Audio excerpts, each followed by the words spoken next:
Hi, and welcome to Uncle Scott's Kitchen Show.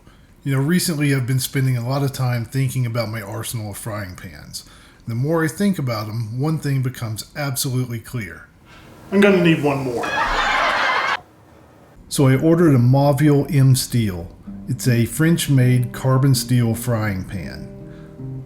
I got it online. It cost about $100 and it just came in. What we're going to do today is get this thing opened up, get it cleaned and seasoned correctly, and then we're going to put it through its paces. We're going to do the fried egg test, we're going to cook an omelet, we're going to cook some non-stick bacon, and then we're going to give it a high-temp sear test with a couple of steaks. And because I already have Mapfre and DeBuyer carbon steel pans, we're going to do a little side-by-side comparison and see how the new Mauviel M'Steel stacks up. Here it is, Mauviel M'Steel. Okay, let's open it up and take a look.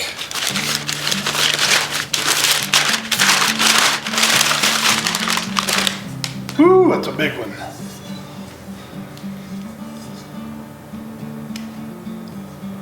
"14" the Big Daddy. Okay, so I have the DeBuyer carbon steel omelet pan, the small one. I got a Mapfre carbon steel, medium size. And now you can see how much bigger the Mauviel 14" really is. This is a very big frying pan. Now, like other carbon steel pans, this Mauviel ships with a beeswax coating. You can really feel it on there. As a matter of fact, you can see it. It's a thick coating of beeswax. The beeswax protects the metal during the shipping process. So before we season this pan, the first thing we're going to need to do is get all this beeswax off of here. Prior to first use, clean the pan with very hot water to remove the beeswax from the entire pan.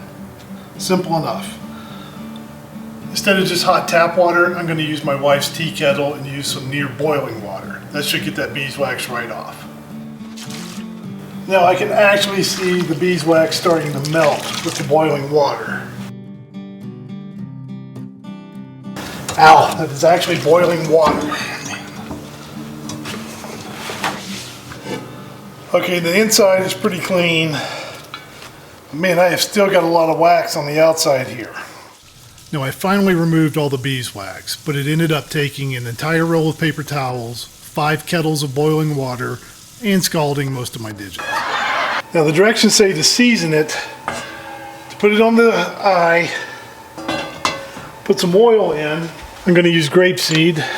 Let it heat for 5 minutes. Then wipe it out and turn it off. You can start to see some discoloration and browning around the edges and just a little bit on the bottom. Now it's time for the fried egg test. The reason we do the fried egg test is to see if we've got our pan seasoned correctly. The way you do it is heat your pan really well, put in some butter, crack an egg in the pan,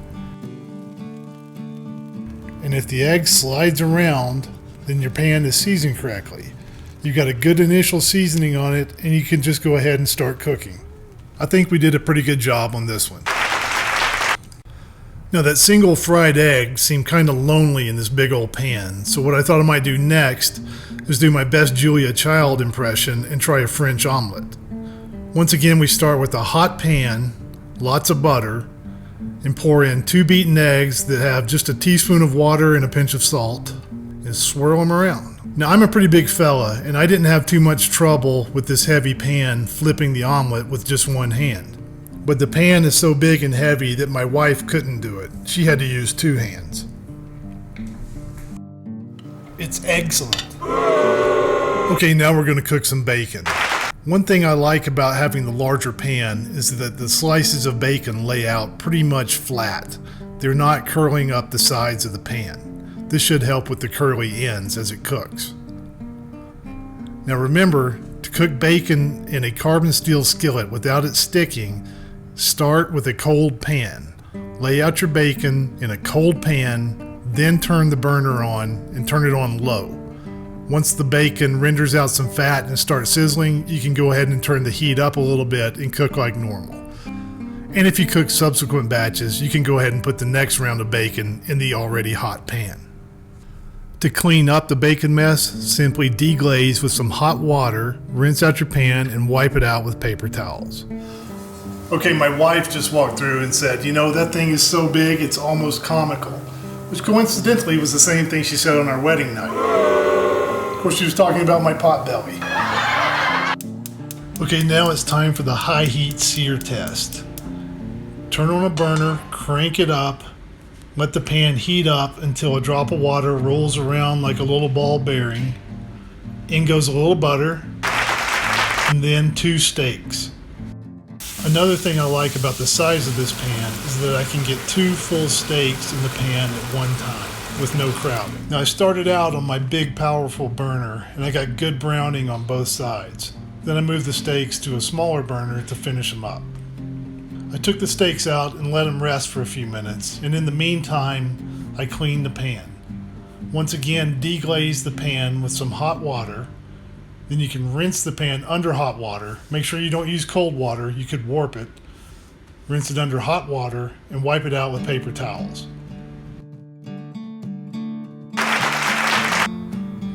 And just for the heck of it, I spent a little time weighing and measuring the 3 carbon steel pans and came up with some comparative stats.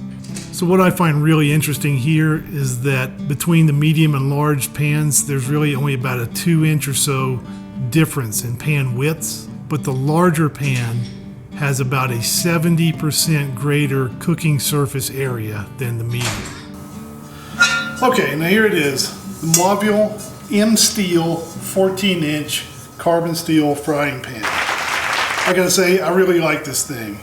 Now between the 3 pans, the Mauviel was definitely harder to give the initial cleaning to. It had a lot of beeswax on it. Once I got that beeswax off of there though, it cooked just fine.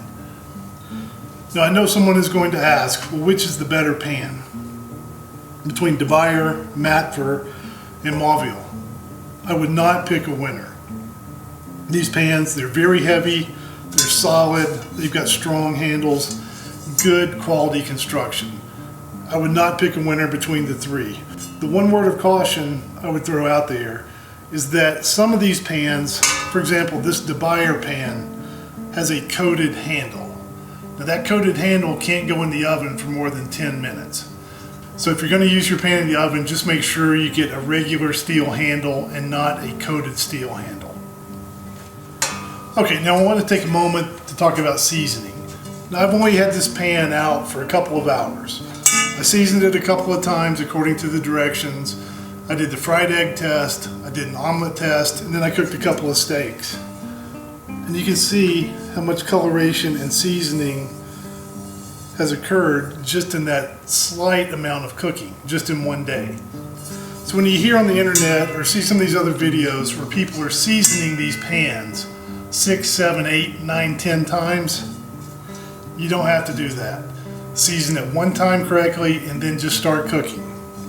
And over time, it will go from this to this. Now, if you've enjoyed these videos, I'd like to ask you to please subscribe to the channel. If you didn't enjoy the videos, please subscribe anyway. Do your good deed for the day. Also, please feel free to leave a question or comment down below the video. I do my best to respond to every question and comment I get, as long as it's nothing too ridiculous. Blah, blah, blah.